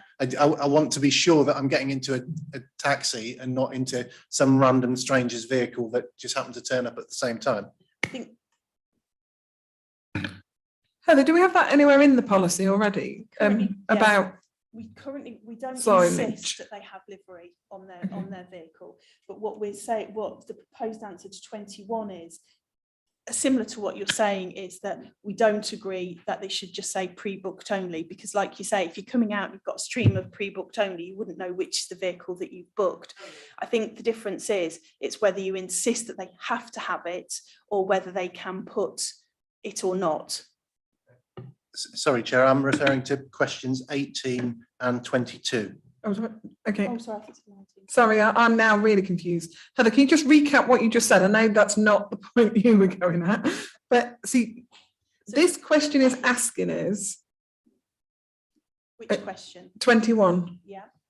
About the pre-booked door sign only. So do you agree that licensing authorities should not require the displaying? So what my understanding is, do you agree that licensing authorities should not require? So we've said proposed yes to that answer on the basis that we don't currently insist, but they can if they wish. If you know, it's the difference between, do you want to insist or do you not, or do you want it to leave it up to them? Okay, but it says no on the documentation for 21. Just said 22. No, so I'm confusing the matter. Sorry. Sorry. So do you agree? Let's refocus. We'll do 22 first because I'm getting everyone Number confused. 22. Do you agree that the licensing authority should not require the displaying of private hire vehicle operators' details on the vehicle? Yes. We're saying yes. Yes. So we're not insisting they've got to. But they can if they want. wish. Yeah. Okay. So the answer to 21 is, do you agree that private hire vehicle signage requirements should be limited? So what that's saying is they're limiting it to pre-booked only, which would then go with Councillor Baxter's response that if you've got a line of vehicles, you wouldn't know which is your vehicle to go to. Thank you. Sorry, that was just a wording issue for myself. Yeah, So, no, it's fine. Councillor Baxter, has your comment been answered? Go on then. So still 18 and to a lesser extent 22. I'm thinking about if one of my daughters goes to a party and has pre-booked a car and wants to be sure that the car that she is getting into is a proper taxi, I'd like it to be identifiable as a taxi from a distance and from up close. And from a distance, it seems to me that it is reasonable to, in question 18, Oh, sorry, question 19, I beg your pardon. Yeah, question It is 19. reasonable in question 19 to permit a roof sign on a private hire vehicle. And then if they were really fastidious, then they might also want to look at the back or the side or the front or the windscreen of the vehicle to say, yes, this is a proper private hire vehicle, which is question 22.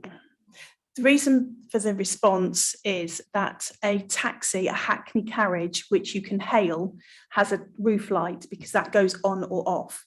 A private hire vehicle doesn't because you can't hail them. So it wouldn't have, it's got no requirement for a roof light, which is probably lean you more to having the livery on the door than you would to having, it's the difference between a hackney carriage having the roof light and a private hire that's pre-booked that doesn't have a roof light. And that's what it's saying here, that it's no roof light on a private hire vehicle. Heather, are we saying that they can't have a sign to say that I am Fred Bloggs cabs from wherever? No. So we're not saying, we're not restricting the No. signage, we're just No. saying they can't have a light because it would confuse between the private hire and the hackney. Exactly. Okay. And that is Thank per you. our current policy. Okay. Sorry to be Councillor, pedantic. no, go for it, Councillor. Yes, sorry to be pedantic, but it actually, question 19 doesn't say roof lights, it says roof signs, which there is a subtle difference. I'm not saying, you know. Can we make a comment to that Yes, of course. in the consultation, just so that we're clear of what's going back as part of the consultation? So you would That we agree don't want a light, Yeah. but they are able to put signs Signs up. on. Yeah. Okay. Is that, are we in agreement, committee? Sorry, thank you. Okay, shall I continue? Oh, Councillor Cottier, can we just come in? Yeah, to answer Councillor Baxter's question, most providers, operators run a system where they email you or text message you with the name of the driver and the license number of the plate, so you know who your vehicle is before it arrives. Thanks for that. Councillor Whittington, did you want to come in at this point? Yeah, just an observation about the importance of it being known that a vehicle is a taxi and not a taxi. This is going back into 15 years ago when me and my wife were out driving back on a Friday night, and we actually called at a kebab shop, as you do when you're young and had a bit to drink. And we were parked outside, and I went in to purchase my requirements. And a young lady, slightly the worse for wear, came out of the kebab shop and assumed that my wife's car was a taxi and jumped straight in. So I think sometimes potentially it is important that maybe people do know what are taxis. But secondly, how would this affect Uber? Because obviously Uber taxis. Can I just come in and say we're not doing Uber? Can we do the licensing of private hiring, because that's the can of worms? Can we just, sorry, Councillor Whittaker, can we just focus on the consultation and we'll do the Uber conversation afterwards? Thank you. Heather, do you want to continue, please? Do you want to move on, please? Thank you. So then we get on to continue on with the vehicle identification and signage. Do you agree that when an exclusive relationship exists between the vehicle proprietor, driver and operator, licensing authorities should permit the display of private hire vehicle details in a discreet manner? And the proposal is yes. And do you agree with the suggested practice regarding the use of words taxi or cab, as well as a similar meaning words for display on private hire vehicles? And the proposal is yes again. So if we move on. So the proposals, private hire vehicle drivers are free to work with more than one operator, and requirements for an exclusive relationship should not be implemented or should be discontinued. Skdc does not restrict drivers from working with more than one operator currently. So if a driver has an exclusive arrangement with a private hire operator, Skdc does allow the display of company name, subject to certain conditions. And the next one is the public can often confuse private hire vehicles with hackney carriages, often referred to as just taxis. And a greater differentiation in signage will help the public differentiate between the two elements of the trade. Skdc does not permit the use of taxi, cab or for hire anywhere on a private hire vehicle. Okay. Then environmental considerations. Do you agree that taxi and private hire vehicles with internal combustion engines should be tested more frequently than annually? And we've said proposed yes to that. The government is phasing out, obviously, the sale of new vehicles from 2035. Our current Hackney carriage policy, private hire and Hackney carriage policy, requires a full 6 monthly vehicle inspection. And we currently, local authorities should assess the impact of vehicle emissions requirements to enable the sector to plan for the future. That's that for next questions, please. Consultation question number 26. Do you agree that taxi rank provision should be reviewed every 3 years? The proposed response to that is yes. Currently, ranks within Skdc are on the public highway and under the control of Lincolnshire County Council. So we would have to liaise with them. It's not just a case that we could put more in if requested. We would have to liaise with with LCC regarding it. That's the reason for the proposed response on that one. Could move on, please. Then we get to the annexes. So currently for questions 27, 28 and 29, we're proposing no comments unless you would like something different. So what, if any, comments do you have on the model bylaws? That's the Hackney carriage bylaws. What, if any, comments do you have on sample notices that are in the report or the consultation document, no comments proposed. And what, if any, comments do you have on the staying safe guidance for taxi drivers? Nothing to add to that currently. Then we go on to the staying safe guidance. 30, what, if any, comments you have on staying safe guidance for private hire vehicle trade? Nothing proposed. And what, if any, comments do you have on the questions for assessing taxi quantity controls? No comments proposed. We don't have a quantity control within our authority. General comments that, as we've gone through, we've picked up on accessibility 4.11, there's a very limited definition of assistance dogs, which could potentially not be sufficient for the Equality Act. Private hire operating licensing 7.2, the fit and proper test for an operator should reference the requirements of the DFT, Department for Transport statutory taxi and private hire standards. The draft best practice only refers to checks with company house. It's just it's saying at the moment, or proposing in the consultation document, that it seems to omit the fit and proper for operators as well. And the vehicle licensing and environmental considerations to ensure a consistent approach to the transition towards zero emission vehicles. There could be a benefit in setting a national standard and phased timescales to support this, rather than it being different for every different authority, and considerations of provisions for government funding to support the trade in this transition is what's proposed. Naturally, I can include as well the roof lights rather than, the roof sign rather than a light for private hire vehicles as well. Comment. Yes, please. Sorry, Heather. I've got a point going back to accessibility. Yeah. So really about wheelchair accessible taxis. Yes. Does that fit into this? Because I'm always Yes. really conscious that SKDC has limited kind of availability for that. I know it's not an SKDC issue. Yeah. I do know it's up to the private operators and the private owners, but I just don't want to kind of miss that. I mean, I know that service dogs has been a big issue, and there's been a lot in press Yes. where individuals, I'd go for individuals from what I've read, have refused to take a service dog because of the dog being in the car. So I'm really pleased to see that that's kind of in there, that we want a better definition for assistant dogs. But it's just really about the wheelchair accessibility thing. I know it's really difficult for SK to kind of solve that issue, but I just think we really need to kind of make a point of commenting within this consultation that, you know, that we are aware that it is a need, that an area that we need, Okay. if that's possible. Yeah, no problem. The committee kind of agrees. Sorry. Any other comments? Councillor Baxter. Thank you. 2 comments.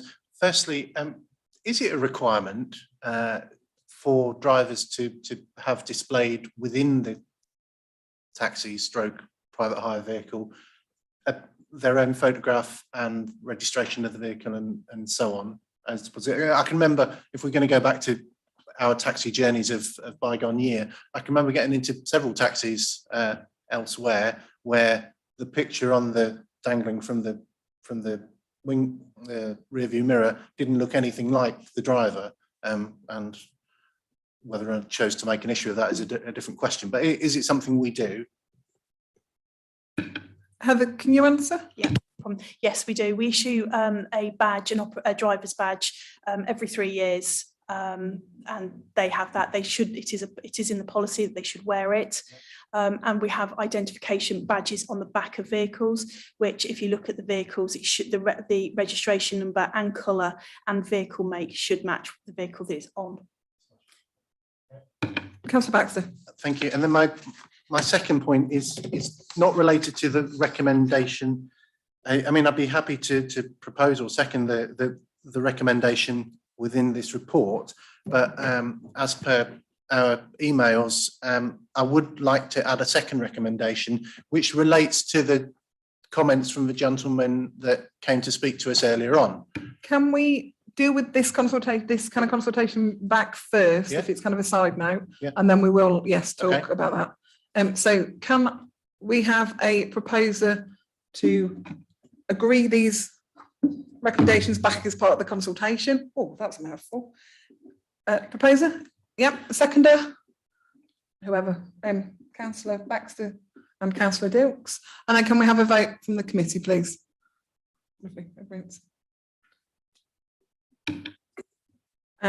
Councillor Baxter. Thank you. So relating to what the gentleman said at the start of the meeting, who are private hire operators, I think one was an operator and one was a driver at the start of the meeting, and their obvious unhappiness with the current policy and also the consultation around the policy. I don't think there's anything we can do about the consultation and how it worked last year. Obviously, there's lessons to be learned for the next time round. However, what they have asked specifically is about the vehicle at first registration rule. Currently, we brought in a rule slowly because it all kicked off at the start of the pandemic when we didn't know what was going to happen to the trade or whatever. We said that we wanted all cars to be Euro 5 compliant, and therefore to make that happen we wanted all vehicles to be 5 years old or less at first registration. That was brought in, and it has caused some problems for the industry because a 5-year-old vehicle is much more expensive than a 7-year-old vehicle. And also, time has passed, so now a 7-year-old vehicle would be Euro 5 or 6 compliant. And therefore, I think that rule is an unnecessary extra burden on the taxi private hire industry or trade. The trade is suffering at the moment anyway because, as you may have heard, fuel prices have increased, and also there's a shortage of drivers generally, and that's sad for the taxi industry. But it's also sad for people that want to get a taxi, young men or women in the middle of the night that want to get a private hire vehicle and not being able to get one. And in fact, not just in the middle of the night. My daughter lives in York, and she wanted a taxi early on a Sunday morning, and it didn't arrive, presumably because they're all out when they know they can get fares on a Saturday night, and on Sunday morning there are fewer available. So I would like to recommend to the committee that we recommend that Cabinet urgently reviews the vehicle age at first registration aspect of the Skdc current taxi and private hire vehicle licensing policy and overturns the 5-year rule. I would be happy to get them to review it. I would be concerned to overrule anything without further conversation and consultation at this point. I am going to speak as not the chair now, I'm going to speak as me, and I kind of have concerns as well with the situation that we're now in currently economically as a country and as a world. I do think it's an error. Can I just ask one question to Heather? Heather, when is this due for, or Anne-Marie, when is this due for normal reconsideration? Because I'm a bit out of kind of when the policy would be relooked at. It's 5-year policy. 5-year policy. And when did we look at it? 2020, it came in as of April 2021. Okay. So it's till April 26, basically. Okay, that's fine. Anne-Marie, would you like to comment? Yeah, if I can just add to that, obviously your comments today are on a best practice guidance, which could also result in some potential changes to our policy. Whilst it's not statutory guidance, we would normally have regard to any government guidance in setting our policy. So there will be an opportunity when we receive the response to this and we have the final version of the best practice, the policy will be reviewed then in any case. It is a local choice policy, it's not a statutory policy. So the timescale is not set in law that we must review it. So we do have some discretion there. So we can kind of add this on to the coming back from this consultation. Do we kind of have a timescale for that return information? And I knew that was coming. Okay. Councillor Dilks, please. Madam Chairman, I'm happy to second the proposal. I mean, subject to, I think, a consensus really on what you were saying. I think we've just gone through that consultation and said that, you know, we want there to be a limit on life of vehicles. I do accept that.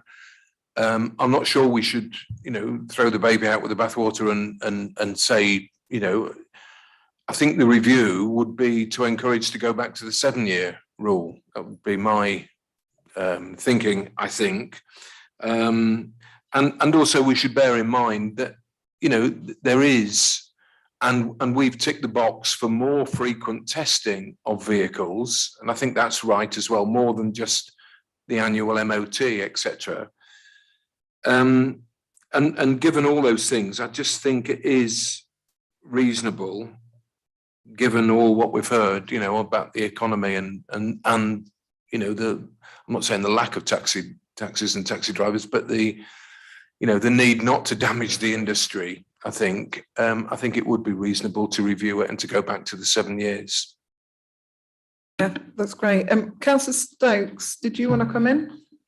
Yes, I mean, I didn't hear both the gentlemen who spoke earlier, but I do know there's huge concerns over the current policy, and as Deputy Leader, I will happily take that back and we'll have that discussion and see what we can do about it. Thank you for that. Yeah, so I'm happy to make or agree with that recommendation, Ashley. Sorry, Councillor Baxter, if you'll just less word the end part for myself.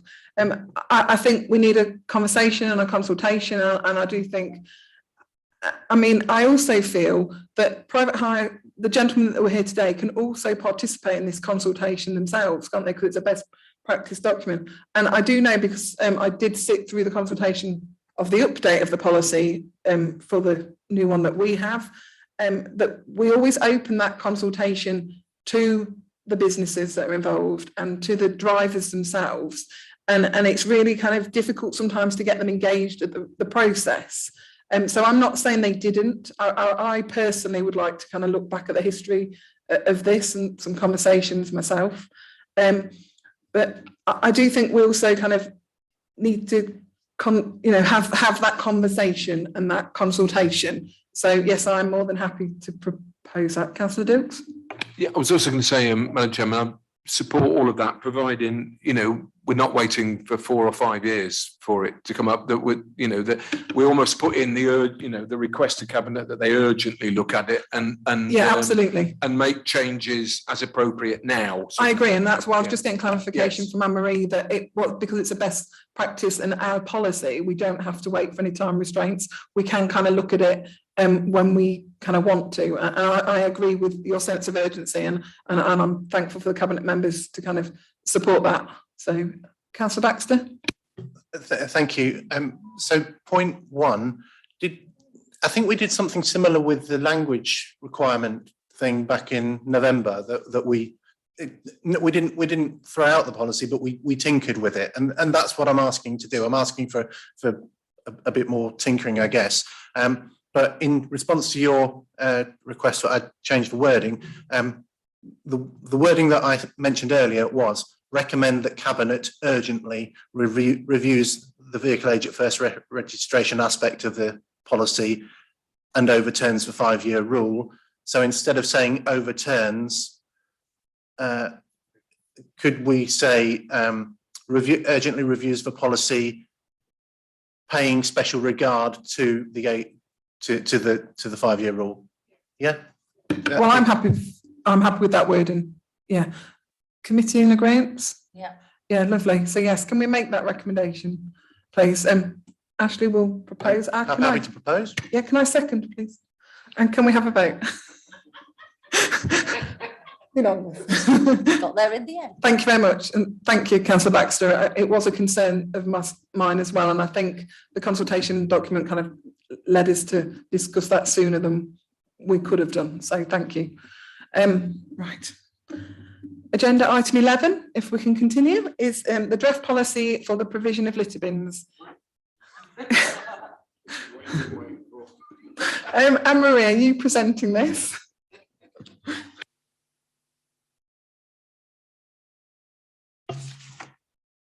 Yes, I'm presenting, of course. Councillor Whittington is here as well to add to that, and of course answer any of your questions. So in terms of litter bins, the council's not obliged to provide litter bins, but where we do install them, we must ensure they're emptied, they don't overflow and they don't become a nuisance. It's not just the procurement of the bin and the locating of the bin, it's also the maintenance and the emptying that's a cost to the council.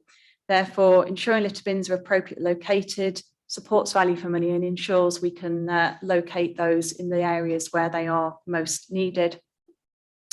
As part of the preparation of the policy, an audit of litter bins across the district was carried out, and we currently have 608 litter bins recorded that have been provided and are serviced by the council.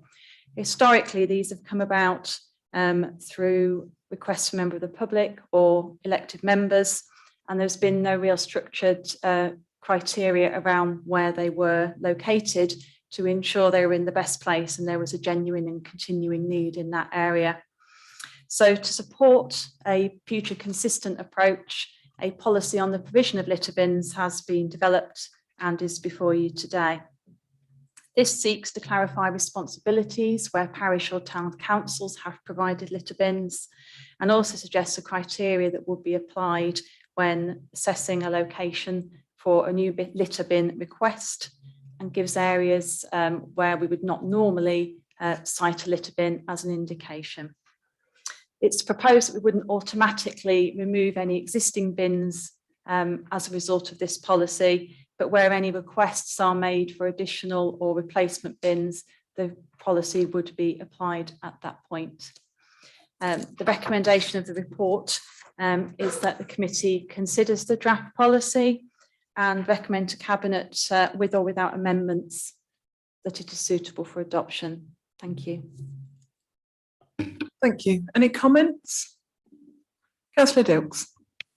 Yeah, I welcome the consistency and the the sort of forward-thinking policy. And I just had a couple of questions of clarification, if possible. And it was, I just wondered how many of the 608 bins, presumably these are parish and town and ours, the mix, as it were. I just wonder, is it possible to give what the breakdown of those is? How many are provided by parishes and towns, and how many are provided by us? It's something I've always, you sort of look, and I know my parish provides them, but I wonder just what is that sort of breakdown? I had another point that I've lost, but never mind. Thank you. Anne-Marie or Clover, do you have that information? I know, is it correct, my understanding, that sometimes we empty for the parish, but they own it? Is that correct? So does it get a bit grey in some areas, or do we kind of know who owns each bin? No, you're correct there, Chair. We know what we empty, but the original provision of the bin may have been somewhat historic, so we wouldn't have accurate information on who originally provided the bin necessarily. So are we taking ownership for all the bins moving forward, or are there still some that are designated town, parish? I'm confused, sorry.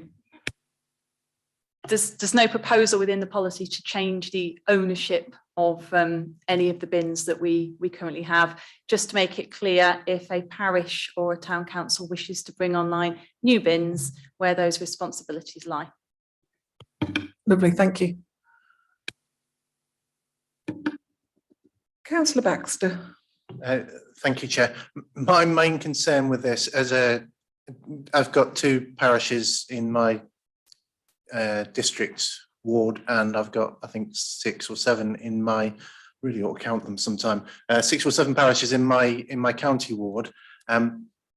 Is this going to make it easier or more difficult for parishes to provide and get bins emptied than it is at the moment, or is it going to make it more difficult?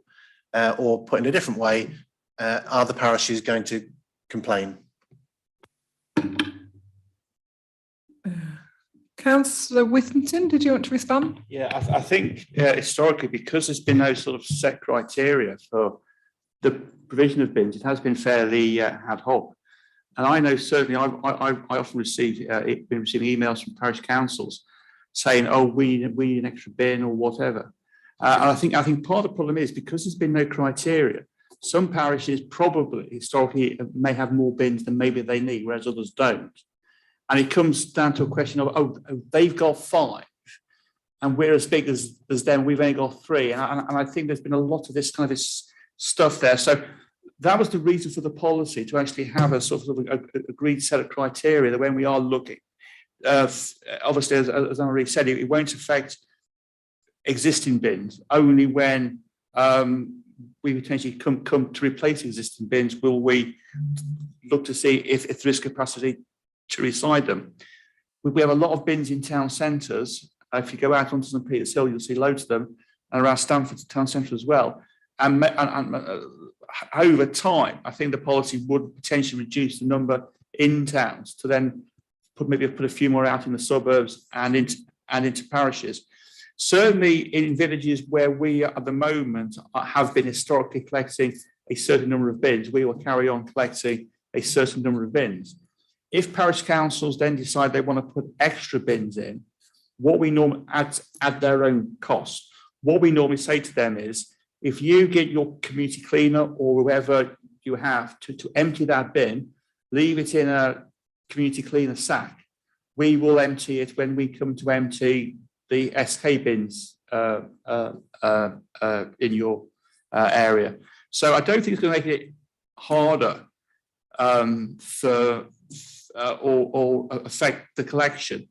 I'm hoping what the policy will do is just get this level of consistency across all parts of the district by actually having a set of criteria in place as to where bins are being located. I mean, we do have a small budget for replacement bins, but it is quite limited, which is potentially why. And also, we sort of have restrictions on how many we can collect, and we're pretty much at the top end of that now. So it's really to sort of just clarify the policy, put some criteria in place. Thank you. Thank you, Councillor Cottier. Thank you, Chairman. I thought we'd agreed that all proposals like the policies like these would come through with an environmental impact section. This definitely doesn't have one.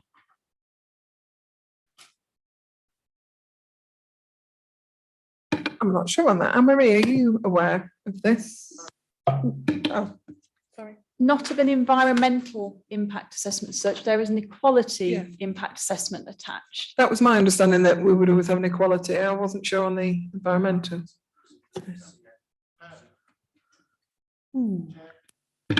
Councillor Baxter. Page 103, paragraph 12.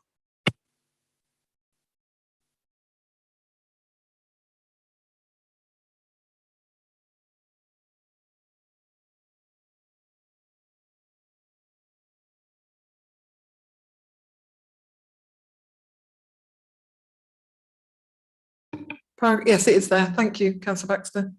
Have you got it, Councillor Cottier? 103, section 12.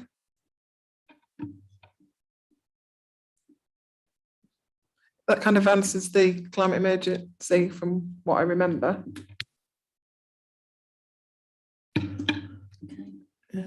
Can I just say that I'm really pleased that this kind of has come, because I think it'll give us clarity as we kind of move forward. I think that it's a really big issue, litter. And I think to have a policy of where they're going to be placed and the site selection, and I think that's a really good kind of signpost. So I'm really pleased that this policy's kind of been brought before us. Councillor Westrop. Thank you. I've just got a really quick question, actually. In the bin audit of the 608 bins, have we mapped them? So the only reason I ask that is, are there any obvious spots where bins are missing, or that we're likely to then get a request from parish council to add to the number? Anne-Marie or Clover?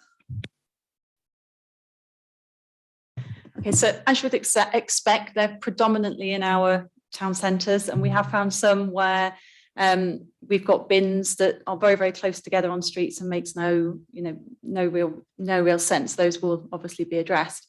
They are not on a map at the moment, but there is a plan that could go onto the council's electronic mapping system. So we would have a visual representation of that.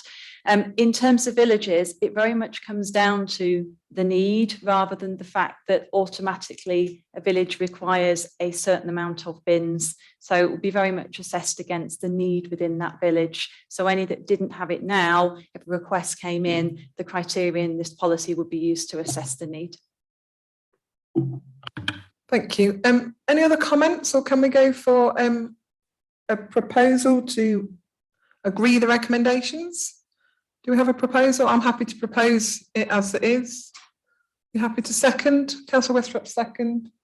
And are we happy to take a vote that we agree? For? Yep, I think that's everyone. Thank you very much. Thank you for that. Okay, moving on to agenda item 12, the work programme.